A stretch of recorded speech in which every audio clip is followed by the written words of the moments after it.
Yes. Yes, guys.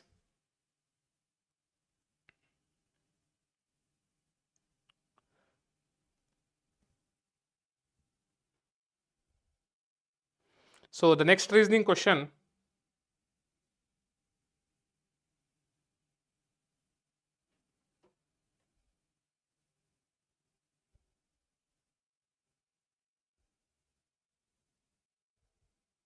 Yes. Yes, guys. Next reasoning question is, so the first question about the cerebellum. We will discuss about cerebellum. And one more very important question. It is asked more than 5 times in recent exam, especially in physiology. So deep cerebellar nuclei. So the mnemonic is, don't eat greasy food. In physiology, what are deep cerebellar nuclei from lateral to medial? The mnemonic is, don't eat greasy food. The answer is dentate nucleus, emboliform, globose, and fastigial. So very, very important question, repeatedly asked in your exam. So deep cerebellar nuclei.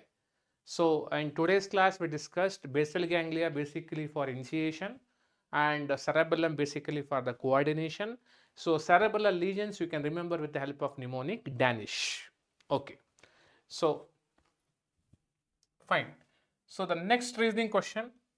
So this is the probable reasoning question from neuroanatomy. From neuroanatomy.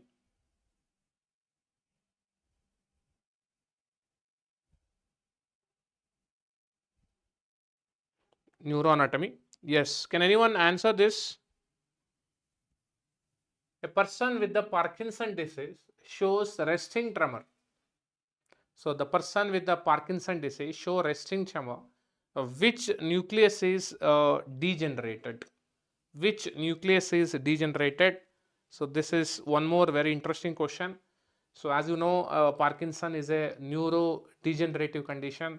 So there will be resting tremor, there will be mask-like faces, there will be akinesia, so and all. So bradykinesia, akinesia, and all. So the question is, which nucleus is degenerated? So the question is about basal ganglia. What is that nucleus affected? So can anyone answer? Can anyone answer this? Yes, Pratik Desai. So this is basically basal ganglia. Very good. So basal ganglia. So basal ganglia. And what is the nucleus of basal ganglia? So what is the nucleus of basal ganglia affected here? So basal ganglia is a collection of nuclei, right? So what is the nucleus affected in case of Parkinson's disease? Can anyone answer? Samrin Sultana, Shashank Puja. You know, it has claustrum, it has subthalamic nucleus, it has corpus striatum and all, putamen and all. So what is that nucleus affected very commonly in case of Parkinson disease? Can answer this? Can you answer? Substantia nigra, very good. Hinduja, very good. So answer is substantia nigra. Substantia nigra. Nigra. So what happens in case of Parkinson disease? So there will be degeneration of dopamine containing neurons. So decreased dopamine basically. That's why in pharmacology we give a drug that is known as levodopa. Levodopa is a prodrug. It is given along with the carbidopa. Okay, so the answer is levodopa along with the carbidopa that is given in Parkinson disease. The nucleus is basically that. Good. So very good. So Hinduja answered very correctly. That's great. So what are the nuclei of basal ganglia? Very, very important, guys. So all of you concentrate. This is very, very important. So basal ganglia consist of many nuclei. So one is corpus striatum. Corpus striatum. Corpus striatum. So corpus striatum made up of basically caudate nucleus and lentiform nucleus. And this lentiform nucleus is further divided into putamen and globus pallidus. So putamen and globus pallidus. So it has claustrum. subthalamic nucleus, and substantia nigra. So there are basically four important nuclei in the basal ganglia. So this is very, very important, very commonly asked in the exam. Very, very important. Okay. Yes. Chalo. So this is about the basal ganglia. Then Parkinson disease, one more very commonly asked. So what are the clinical features of Parkinson disease? So the mnemonic is B SMART. So B for bending forward. So like this, bending forward, like this, bending forward, stupid posture. Then shuffling gait. So there will be shuffling gait in case of Parkinson disease. And mask-like faces, echinacea or bradykinesia, rigidity and tremors. Remember, tremors are basically resting tremor. So like this. So all of you just remember Parkinson disease. It's a disease of old age because of the neurodegeneration. So mnemonic is B SMART. B for bending forward tilt, that is. S for shuffling gait. M for mask-like face, echinacea, rigidity and tremor. So all of you write in the chat box B SMART. So write in the chat box, guys. So all of you offline students, just type Be Smart in the chat box. Be smart. Be smart. Be smart, guys. Exam is nearby. So today is 20, 21st, 22nd and 23rd. 24th morning is the exam. Be smart. Very smart. You should be very smart in last few days. So smart thinking is very important during exam day. All of you write Be Smart in the chat box. Dishantel, very good. Be smart. Bending forward. Good, good, good answer. So remember, intentional tremor occur in cerebellar disease. Resting tremor occur in case of basal ganglia. Basal ganglia for that is initiation of the movements. Chalo. Next reasoning question. So all of you guys, very, very important question. Next question is very important. Very important, guys. So this can be a question. The question is about, look at this, patient develops paralysis of one half of the face. So the one half of the face is affected. One half is affected, and after cold exposure. So cold season, September, October, November, December. So cold exposure. Which cranial nerve is affected? Which cranial nerve is affected? Look at this now. Look at this. This is a very important question.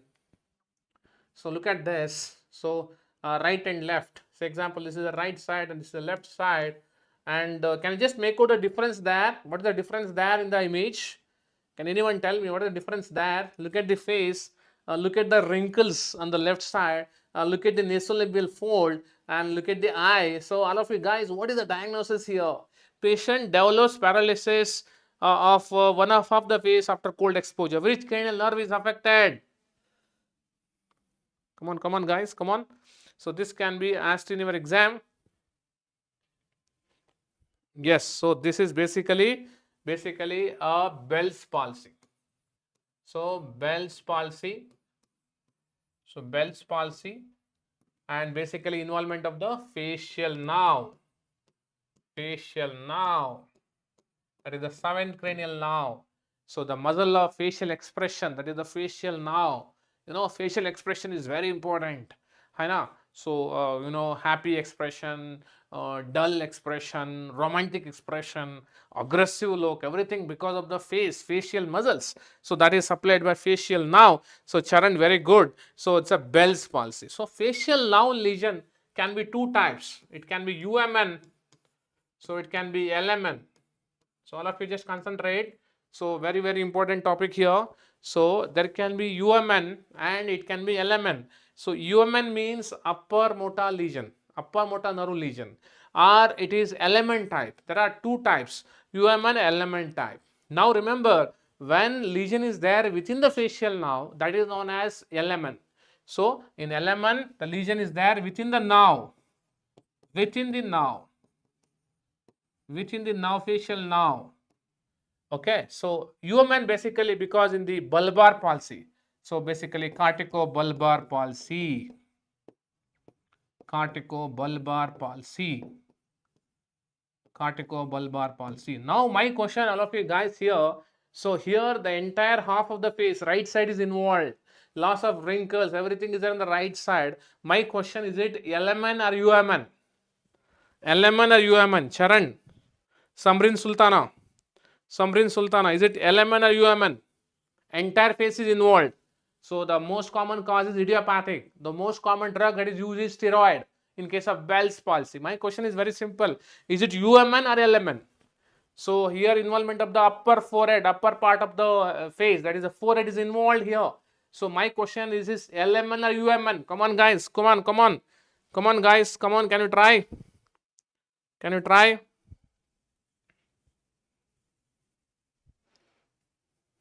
Yes, Charan. Samrin Sultana, Hinduja Dishwant. Yes, UMN, better no. In UMN, there will be bilateral supply. It must be LMN. Okay, this is LMN, guys. LMN. Loya Mota nerve type. So, because the forehead is involved. The forehead is involved. The forehead is involved. So, this is the reasoning question can be asked. So, the forehead involvement occurs in case of LMN. So, but in case of UMN type, because of the bilateral supply, so there will be escape of the forehead. So, this must be LMN type. LMN type. So, okay, all of you write in LMN, forehead is involved. So, all of you write in LMN, forehead is involved. Write this in chat box. In LMN, forehead is involved. Write this in the chat box. Chat box. Keep writing points, keep writing. So this is you need to write. So this is the third reasoning question. The question in the first question we discussed about cerebellum. Cerebellum very, very important. So second question we discussed about basal ganglia, very, very important. So basal ganglia components and the basal ganglia disorders, Parkinson's disease and all very commonly asked. And the third question, facial nerve. Facial nerve, that is seventh cranial nerve. So the branches, course, applied anatomy very commonly asked. That is basically Bell's palsy. Bell's palsy. So keep writing few points, guys. Keep writing. So LMN, forehead is involved. Yes, Pratik Desai, very good. LMN, forehead is involved. That's great. Now look at this. So all these are the features of Bell's palsy. So all of you concentrate. I am teaching you some important concept today. Very, very important. Pakka question in exam. That is LMN type Bell's palsy. So you will see inability to wrinkle. That is the wrinkling that is not there. So inability to close the eye because of the involvement of the orbicularis oculi muscle, and there will be drooping of eye, asymmetrical facial muscle tone, loss of nasolabial fold, drooping mouth, asymmetric smile. So all these are the features of Bell's palsy. Very, very important. Okay, chalo. Next question. Next question. Okay. Chalo. UMN we discussed already. And facial nerve branches, very, very important. Facial nerve branches. So temporal, zygomatic, buccal, mandibular, cervical. The mnemonic is two zombies broken my car. So old mnemonic, two zombies broken my car. Very, very important. Facial nerve, 5 branches are there. There are 5 branches. Okay. Chalo. So next heading, next question, reasoning question. Very, very important question, guys. Very commonly asked in the exam. So look at this question. The question is, why does infection in the dangerous area of face, so the face, dangerous area of face, likely to spread to cavernous sinus? So cavernous sinus, very, very interesting question. Very commonly asked in the exam. Why does infection in the dangerous area of face likely to spread to cavernous sinus? So can anyone answer this? Can anyone answer? Can anyone answer this question, guys?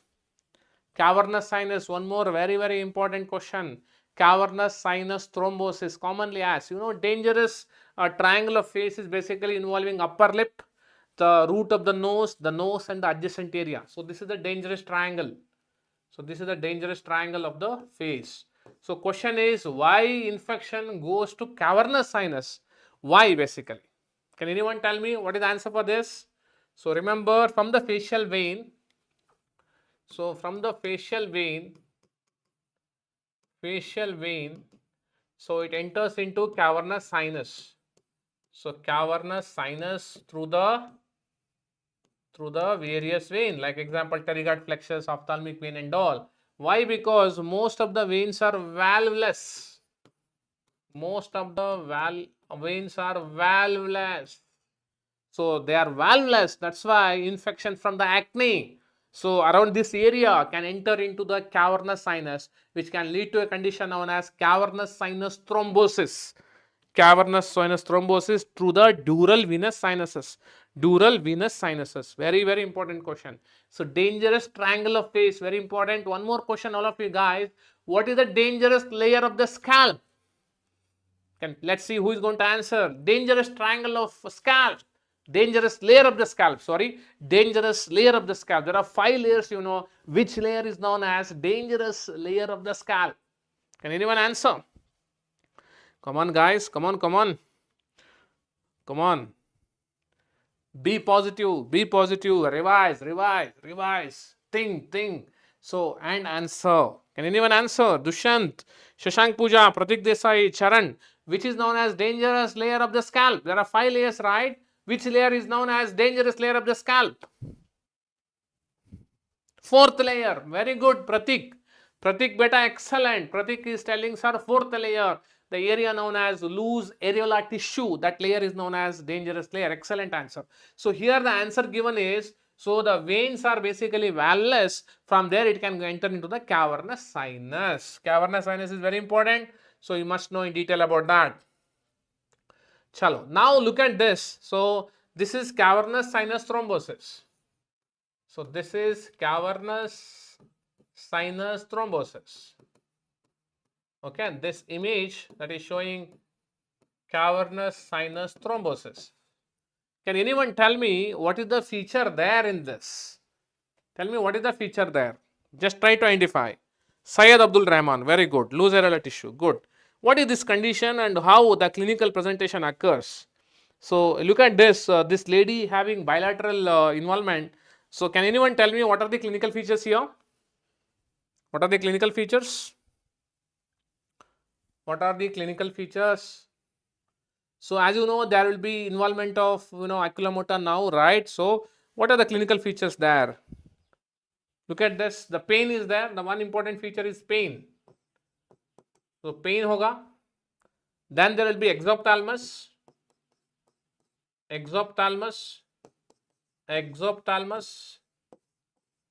So there can be pulsating exophthalmos. Papilledema. So papilledema is there. We can say proptosis. Proptosis also there. Proptosis is there. Ptosis is there. So one more, that is ptosis. So ptosis. And also you can see the mid-dilated pupil. You can make out the mid-dilated pupil. So mid-dilated pupil because of the involvement of the oculomotor nerve and autonomic nerve fibers. Right. So this is basically a case of cavernous sinus thrombosis.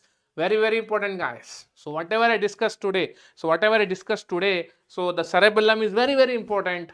Facial nerve is very important. Cavernous sinus is also important. And basal ganglia, pakka question, guys. 4 important questions today. So cavernous sinus thrombosis, fine. So extraocular muscles are affected. Yes, very good. Extraocular muscles are affected. From Shashank Pujar is telling. That's great. Then comes is, what are the contents of cavernous sinus? So the mnemonic, very well known mnemonic is there, O-tam cat. So very interesting mnemonic, guys. O-tam cats. O for oculomotor nerve and T for trochlear nerve, ophthalmic branch of trigeminal nerve, M for maxillary branch of trigeminal nerve, C for internal carotid artery, A for abducent nerve, T for trochlear nerve, and sympathetic to eye, that is S. So O-tam cats. O-tam cats is a mnemonic to remember the contents of cavernous sinus, guys. All of you write in the chat box. O-tam cat. O-tam cat. O-tam cats. O for oculomotor nerve, 3rd cranial nerve, 4th cranial nerve, trochlear nerve, and ophthalmic branch of trigeminal nerve. So all of you write in the chat box. O-tam cats. Very, very important. So keep writing, guys. Keep writing, all of you just keep writing, keep message me in the chat box so you can help me to keep myself awake and yourself awake. So Shashank, what are the contents of cavernous sinus, O-tom cat. So Pratik Desai, O for क्या होगा? O मतलब oculomotor nerve, third cranial nerve. T मतलब क्या है? Trochlear nerve, fourth cranial nerve. So then trigeminal nerve, two branches are there, ophthalmic and mandibular, and so they are actually and maxillary. Sorry, it is maxillary. And then the internal carotid artery, one of the very important artery forming circle of Willis. Then abducent nerve, trochlear nerve, and sympathetic to eye. So O tam cat, all of you write O tam cat. Dishant, very good, excellent, guess, excellent man, excellent. That's great. Chalo. So next question. So that's a very interesting question, guys. So all of you just go through the question and try to answer reasoning question. So reasoning question. Let's see how many of you going to answer this question. So go through the question and try to answer. Go through the question and try to answer. A 30-year-old male presented with a set of double vision. So the patient is having double vision and patient is having a persistent headache. So patient is having diplopia and double vision, and also there is a paralysis of right abducent nerve. So there is a paralysis of right abducent nerve. So causing medial squint of the right eye. So medial squint of the right eye. He was unable to abduct the affected eye. Imaging study shows increased intracranial pressure due to mass effect from the large brain tumor. So it's a case of brain cancer. So because of the brain cancer, there is an increased intracranial tension and the clinical scenario. The question is, why did patient have medial squint? So this is the question.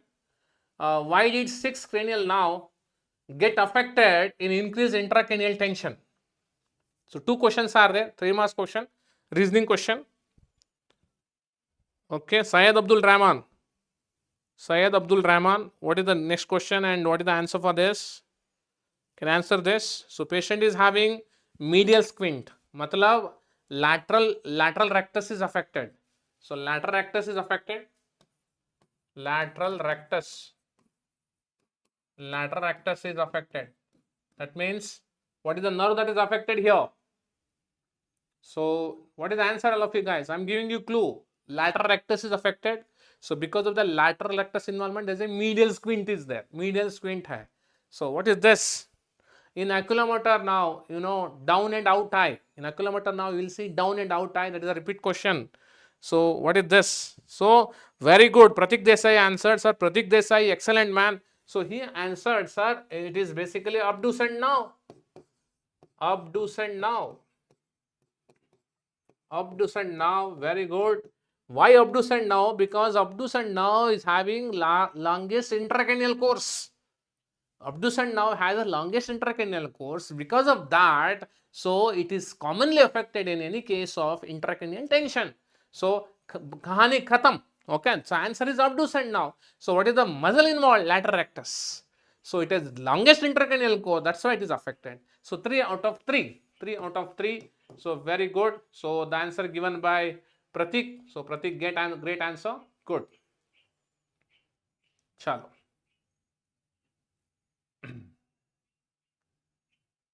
Yes. Next question. Next question.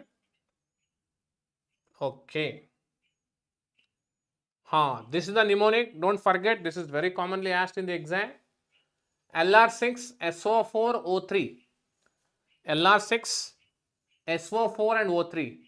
Lateral rectus, that is supplied by 6th cranial nerve. Superior oblique supplied by 4th cranial nerve. Other supplied by 3rd cranial nerve. So the mnemonic is LR6, SO4 and O3. So all of you write in the chat box. So write this in chat box, guys. Keep writing. This is very important. LR6, SO4, O3. Lateral rectus supplied by 6th. Superior oblique supplied by the 4th, and rest all, including levator palpebrae superioris, supplied by your, that is 3rd cranial nerve. 3rd cranial nerve. All of you write this in chat box. Yes, very good. Chalo, ye ho gaya, done. So next question we are talking about. Okay, look at this question and try to answer. I'm giving you some 2 minutes time. You just try to answer this reasoning question. So extraocular muscles, very important main question, guys. So listen. So extraocular muscles are very important questions, very commonly asked. Look at this question. 50-year-old female presented with sudden onset of severe headache. The patient is having severe headache. a rapid deterioration of the consciousness. On examination, bilateral pinpoint pupil is seen. Pinpoint pupil is there. Absent oculocephalic reflex. And hyperparexia is there. Hyperparexia is there, and it is the case of Pontine hemorrhage. So, Pontine hemorrhage, the question is, why did patient have hyperparexia? Why did patient have loss of consciousness? Why did the patient have pinpoint pupil? Pinpoint pupil. Can anyone try this? Can anyone try? Try this, guys. This question is very, very important question. Hyperparexia. So as you know, the temperature is controlled by hypothalamus. Okay. So it's because of the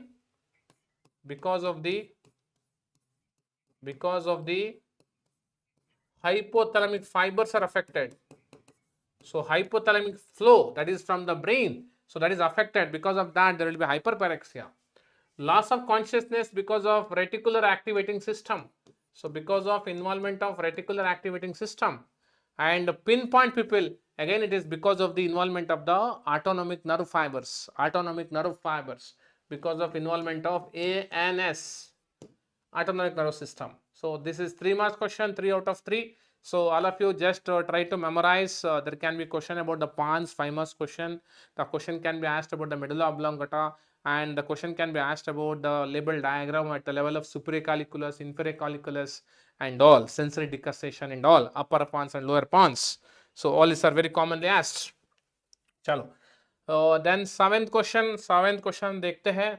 So why middle meningeal artery particularly vulnerable at a pterion? So all of you just go through this and try to answer.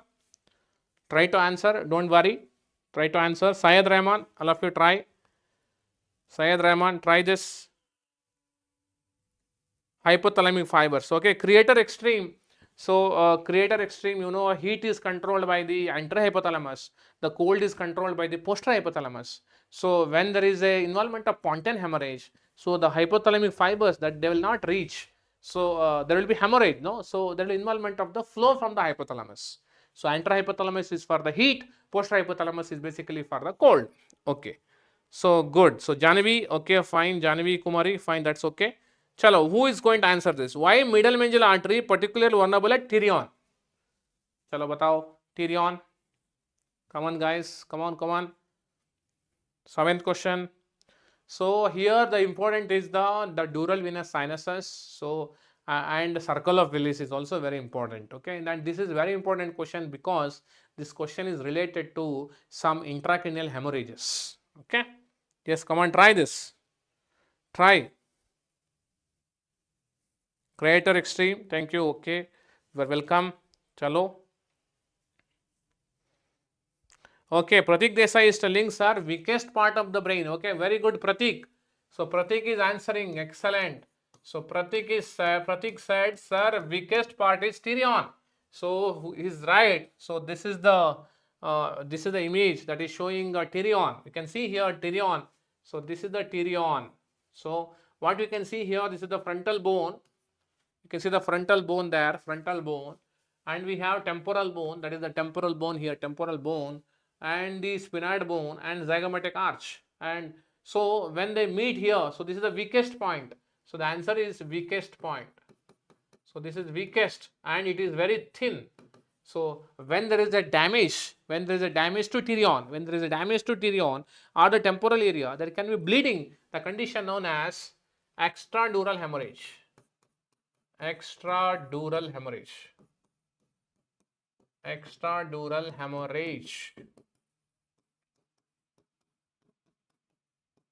So all of you write in the chat box, EDH is equal to middle meningeal artery.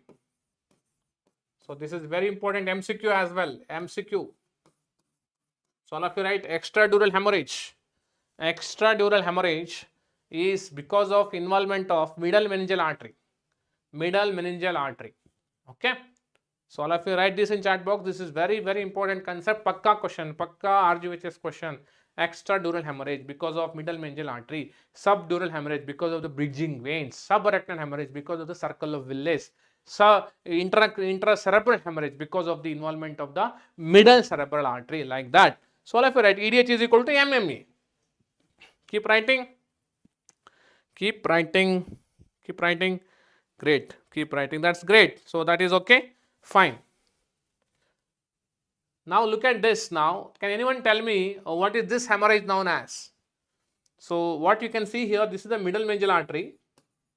So this is the middle meningeal artery and this is the hemorrhage. This is the hematoma. This is the hematoma. This is the case of RTA, road traffic accident. Road traffic accident. So on the right side, so because of the road traffic accident, so there is a hemorrhage is there, which is above the dura mater. You can see the dura mater there. So this is the dura. So this is the dura. So this is the dura. Hemorrhage is there above the dura mater. Above the dura mater. If it is below the dura mater, what is that? So what is this? Janvi Kumar, Dishant, Syed. What is this hemorrhage known as? Look at this skull. Look at the dura mater. Tough layer is there. Tough layer is there. It is above the dura mater and there is a unilateral involvement. What is this? Extradural hemorrhage. Very good. Tarun answered, sir. This is epidural hemorrhage known as extradural hemorrhage. So it is usually unilateral because commonly involves the tirion. That is a weak point. So that's good point. Chalo. Next. So all of you guys, very, very important. This question is very important. Dural venous sinuses. So Syed Rahman, have you read this? Syed Abdul Rahman, have you read this dural venous sinuses? Be frank, all of you. How many of you read dural venous sinuses properly? How many of you read dural venous sinuses properly? Say yes or no in the chat box.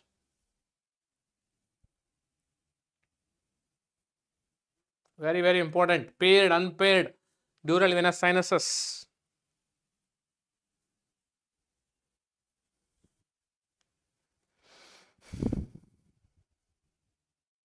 Yes, okay.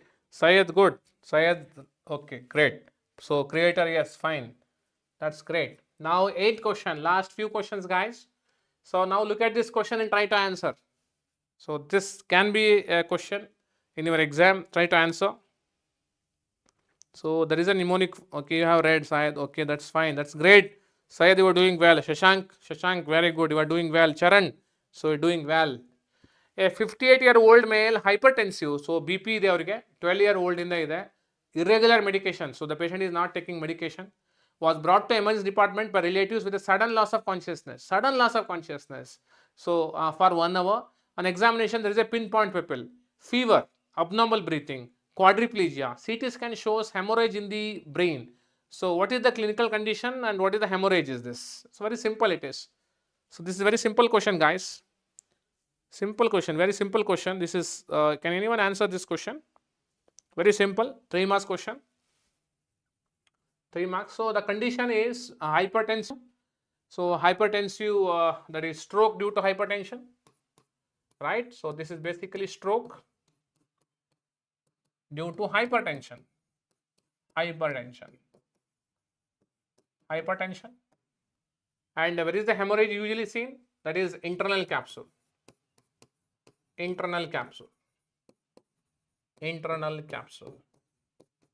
So this is what you need to write to get 3 out of 3. Yes, that's okay, that's fine. So this is okay. So circle of Willis, very, very important, guys. Circle of Willis, how many of you read circle of Willis properly? So make sure about circle of Willis, guys. You must know circle of Willis is formed by basilar artery and internal carotid artery. So antecerebral artery, middle cerebral artery, postcerebral artery, and anterior and posterior communicating artery. So very, very important. How many of you read properly circle of Willis? Circle of Willis. Shashank Pujar, have you read circle of Willis properly? Circle of Willis, very important. Chalo. So you just go through circle of Willis. So next question, the 9th question. 9th question we are talking about, and this is very easy question. I think you can make out this question. I think this question. Come on, guys. The question. A newborn presents with the weakness of the hand muscles. So weakness of the hand muscles and sensory loss along the medial aspect of the forearm and hand following a difficult breech delivery. So difficult breech delivery. and there is a involvement of the hand muscles and sensory loss along the medial aspect of the forearm. The infant also shows signs of ptosis. So that the ptosis on the same side. So ptosis on the same side. Based on your anatomical knowledge, identify the condition and explain the underlying anatomical basis. So what is this condition? Breech delivery with the claw hand, involvement of ulnar nerve, ptosis is there because of involvement of cervical sympathetic chain. So that is T1. So what is this condition? Can anyone tell me? What is this known as? Yes, so claw hand. So the feature here is, so the patient is having claw hand or weakness of the hand muscle. Breech delivery is given. So breech delivery and also showing ptosis. Ptosis is there. Okay, ptosis is there. So what is this condition? Is it herb paralysis or Klumpke paralysis? What is this? Herb or breech delivery? So breech means breech end. So head end and breech end, that is in OBG. Okay. So Klumpke paralysis. So this is basically Klumpke paralysis. So Klumpke paralysis. So Klumpke paralysis is the answer I wanted. And this condition basically involving T1 as well. So T1 is also there. This is basically known as Horner syndrome. So there is a Horner syndrome as well. Horner syndrome. So this is the answer you need to write in the exam. Klumpke paralysis. Yes, good, Charan. So Charan, what is the condition known as policeman tip hand or waiter tip hand? Policeman tip hand or waiter tip hand? Can I answer? Simple question. Policeman tip hand or waiter tip hand. What is that condition? Claw hand. What is that condition, right? So very, very important question. Yes, Charan. Charan, Shashank. Try this. Try this. So try this. Try, guys. Try. So Arup paralysis. Very good, Shashank. Excellent answer. Arup paralysis. That's great. And the last question. Embryological basis of dizygotic twins. Embryological basis of dizygotic twins. Very important question. Dizygotic twins. You know, monozygotic twins and dizygotic twins. So what is the embryological basis of that? So in exam, you can explain in the flow chart, or you can write the diagram like this. Okay. So what you can see here in dizygotic, dizygotic. So di means two. So there are two zygote. So you know zygote means that is the ovum and the sperm, right? So dizygotic you will see separate placenta. Separate placenta. In monozygotic you will see shared placenta. Shared placenta. So this is the very, very important concept. So dizygotic separate placenta. So monozygotic shared placenta. So this monozygotic are known as identical twins. Identical twins. And these are non-identical. Non-identical, or we can say fraternal twins. Fraternal twins. So this is the simple concept. So in monozygotic, you will see there will be shared placenta. So identical twins means that is the monozygotic. So this simple concept you can see here. So this is the zygote. The zygote splits here, splits into two. So the genetically identical. So that is the concept of monozygotic. But here in case of dizygotic, what happens? There will be no split actually. So they are genetically distinct. So but they are not identical. Okay. And try to remember this funda. So monozygotic, they have 100% same genes, and dizygotic they have 50% same genes, similar genes. Now look at this question and try to answer. Look at this. What are these twins known as? Twins. So dizygotic or monozygotic, and DNA is same. So DNA is same. We call it as Siamese. Okay, Siamese, right? Siamese. Come on, guys. Come on.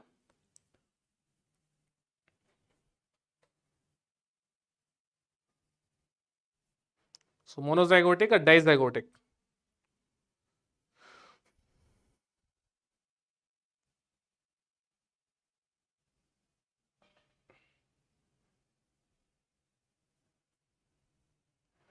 Monozygotic. Very good. Monozygotic. Good answer. So good, Sayed. Sayed, good answer. Pratik, good answer. Pratik. So what about this image? What about this image? It's a very interesting image showing a picture of identical twins. Identical twins. So monozygotic or dizygotic? Monozygotic or dizygotic?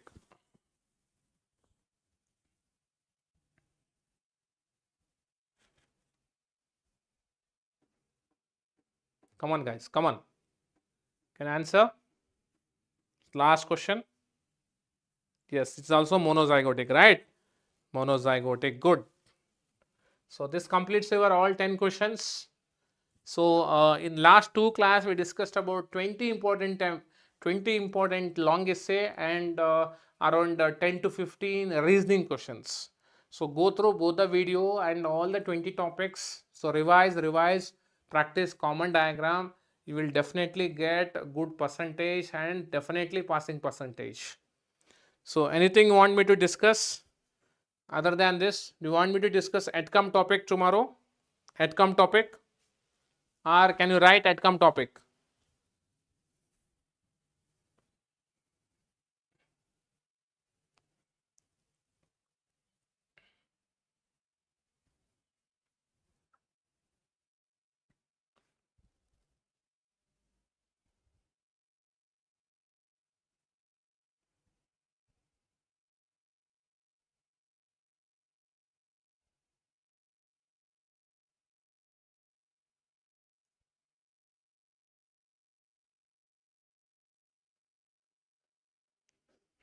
Okay, you will write. Chalo. So that's it about the today's session. Thank you all. Thank you all. So physio we will do after anatomy. In between we'll conduct 1 hour session. Don't worry. So physio we will do I think for physio 2 you have 3 days time.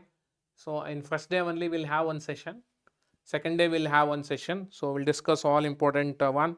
Okay, genetics important questions. Okay. So physio will do Appu mother.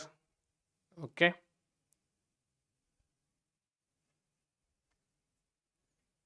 Thank you all. Thank you. Genetics. So genetics is very simple, guys. Simple. Down syndrome, Turner syndrome, Klinefelter syndrome. The important topics in genetics basically. So one very commonly asked is Downs, Klinefelter, Turner. Okay, Turner syndrome. Sometimes the question can be asked about karyotyping. So karyotype, Denver classification. So Denver classification. So Denver classification important. Repeat question. Okay. Then comes as okay. Trisomy. Sometimes the question can be asked about trisomy. Then the question can be asked about structural classification of chromosome. Structural classification of chromosome or structural anomalies of chromosome. Structural anomalies. So these are important questions. Syed, can you tell me any other important question in genetics? Can anyone tell me? Down to paka question. In Down there will be mental retardation. Klinefelter syndrome, there will be 47XXY. So Down syndrome, paka question, guys. 21 trisomy. 21 trisomy. This is basically 21 trisomy.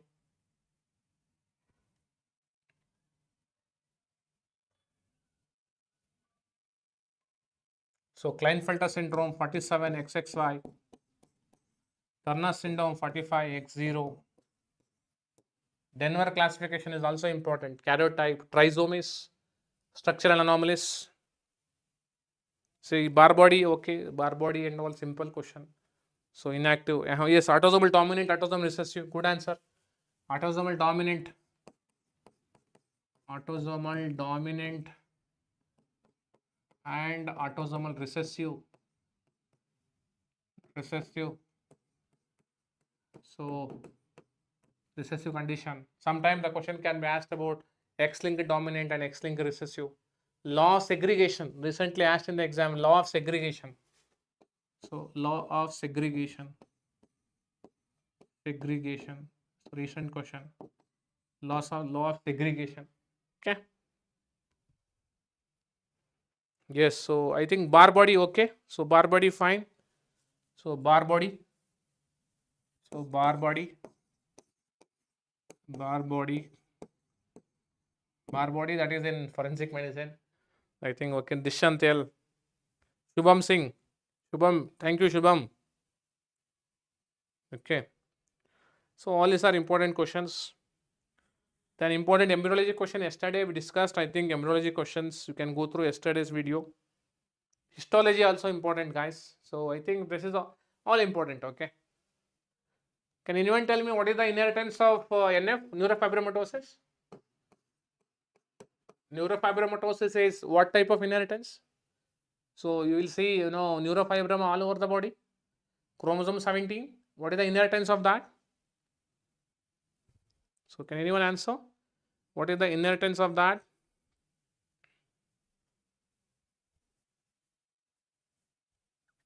So important questions in genetics, guys. One is Down syndrome, Klinefelter syndrome, Turner syndrome, karyotype, Denver classification, trisomies, structure classification, structure anomalies, law of segregation, autosomal dominant, autosomal recessive condition, bar body rarely. So then all these are important. Okay, important. Charan, any autosomal dominant? Very good. Charan, you are great. Charan, you are excellent. Autosomal dominant. So Charan said, sir, autosomal dominant. Good. Chalo, now just important questions in systemic embryology. So Pratik, can you help me in that? Pratik, can you help me in getting some questions? I think we discussed many times in our classes. So in histology, important questions. Histology, important questions. So general histology. What are the important questions? And systemic histology.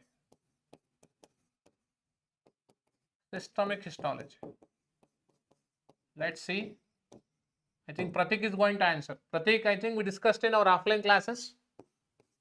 So what are the important questions in general histology? Pratik, just tell me, message me. Can you just help me in that? General histology. Yes, basically epithelium, very commonly asked. Epithelium, types of epithelium, right? That's very important question. Then systemic histology, very important question is VAS difference. So VAS difference, very, very important, guys. VAS difference, ductus difference, ureter, bladder, stomach, duodenum,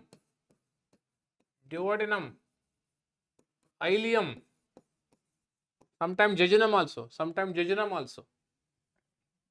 Okay. Yes, lymph node. So one more important is the lymph node.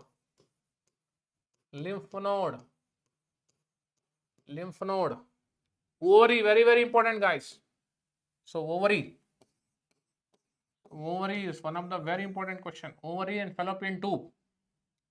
Fallopian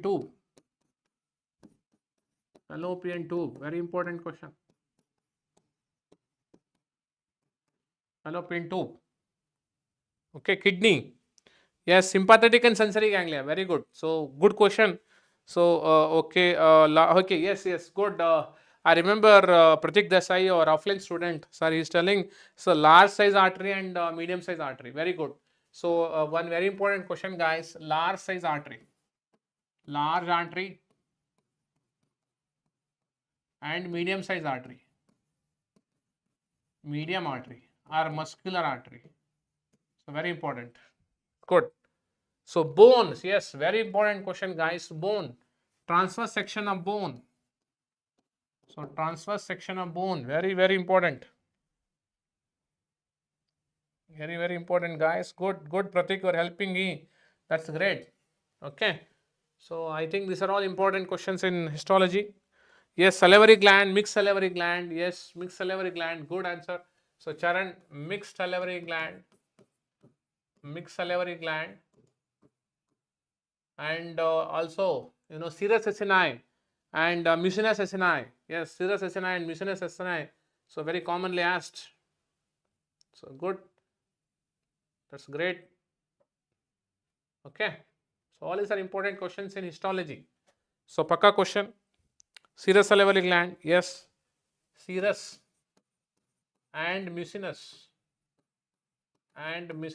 Pakka question from this. Okay. Pakka question. Good. Cartilage. Yes. Cartilage. Hyaline cartilage. Elastic cartilage. So question can be asked. Sympathetic ganglia, parasympathetic ganglia, sensory ganglia. Okay. So all these are important questions. Okay.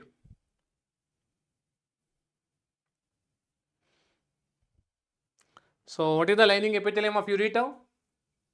What is the lining of epithelium of ureter and ductus differens? Can anyone answer? Ductus differens, what is the lining epithelium?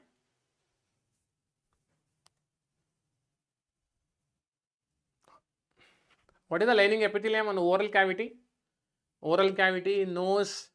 I said in my class, all ranras, all openings. There is one epithelium. What is the epithelium in oral cavity, nasal cavity, anal cavity, anal canal, rectum, not rectum, basically anal canal, and ear canal. So what is the lining epithelium? Can anyone answer? So thymus, spleen. Yes, sometimes the question can be asked about thymus and spleen also once. So thymus and spleen. So thymus, remember Hazel corpuscles. Hazel's corpuscles, very commonly asked question. Spleen, red pulp and white pulp. Okay. So my question is, all randhras, what is the epithelium? I think in offline class we discussed, we enjoyed it, I think. Oral cavity, ear canal, nasal cavity, so anal canal, all this, randhras, what is the epithelium? Pseudostratified, no beta, not pseudostratified. Pseudostratified nahi hai guys, you forgot. Stratified squamous epithelium. Okay, stratified squamous non-keratinized epithelium. Okay, good. That's great. Okay, that's fine. So any other question, guys? Any other question? Then let's see what are the important questions in systemic embryology.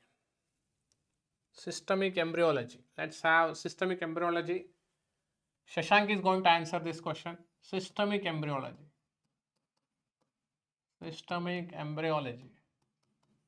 So 10 important questions. Systemic embryology, 10 important questions. Let's see who is going to answer this. 1, 2, 3, 4 and 5 and 6, 7, 8, 9 and 10. Yes, Pratik. Or offline students? Offline students, are you there? Okay, so you are right. Okay, fine. Systemic embryology. So I think one important question every year asking almost, midgut rotation.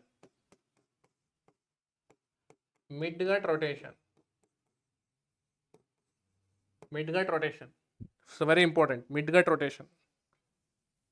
Okay, midgut rotation. Then comes is very important is development of kidney. So development of kidney. So pakka question, guys. Metanephros, mesonephros, pronephros. Pakka question. So kidney. Then important question is mesonephric duct. Mesonephric duct. Very, very important. Very, very important. Paramesonephric duct. Paramesonephric duct. So development of pancreas. Development of pancreas. Dorsal bud and ventral bud. So very important question. Very, very important question. Good. So I think mammary gland and all now. Mammary gland is not asked. Development of tongue, okay. Spermatogenesis and all, okay. That is in general embryology, right? My question is systemic embryology. Systemic embryology. Okay. I think in one of the exam question asked about tracheoesophageal fistula. Tracheoesophageal fistula. Okay. Tracheoesophageal fistula. Fistula. I hope you remember, I think in June 2021, it was asked. June 2021. Tracheoesophageal, okay. So mesoderm and all, that is in general embryology, right? Intraembryonic mesoderm, all this, ectoderm, mesoderm and all. Pancreas, you said, okay. So very important, testis. I think you forgot to tell about the testis. So development of testis. So gonadal ridge, descent of testis. So descent of testis. Descent of testis. Important question. Important question. Okay. So cleft lip, cleft palate, development of face. Face. Okay. Aortic arch. Aortic arch. Once asked, aortic arches. Okay. Brachial arches and brachial cleft. So again, so there is a overlapping between the systemic and general embryology. Yes, mesoderm, okay, intraembryonic mesoderm, okay. So intraembryonic mesoderm and derivative, fine. Meckel's diverticulum, the question can be asked about Meckel's diverticulum. So one more important question is Meckel's diverticulum. Meckel's diverticulum. Meckel's diverticulum. Pharyngeal arch, okay, good. Pharyngeal arches. Pharyngeal arches. Pharyngeal arches, okay. Neural crest cell, okay. So one more, all of you, I think in embryology, one important topic is neural crest. So neural crest and notocard. Notocard. Notocard. What is the remnant of notocard? Can anyone answer? What is the remnant of notocard? Very commonly asked. Remnant of notocard. Remnant. Come on, guys. Remnant of notocard. What is the remnant in adults? The notocard. Offline students. Come on, guys. Offline students. Pratik Desai. Charan. Are you there, Charan? Charan.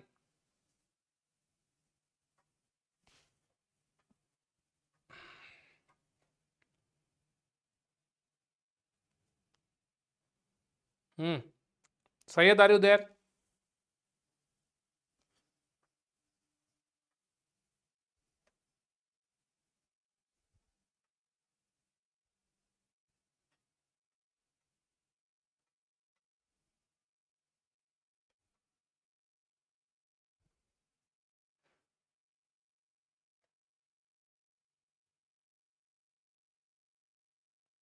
Yes, come on, guys. So my question is notocard, remnant. Nucleus pulposus, right? Nucleus pulposus of the intravertebral disc. So this is okay. So this is about the important questions in systemic embryology. So let's come up with some more important questions. So upcoming days. Vertebral column, that's fine. That's okay. That's great. That's great, Charan.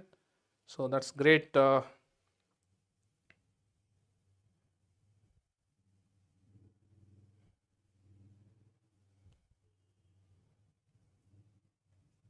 Okay. So this is about important questions.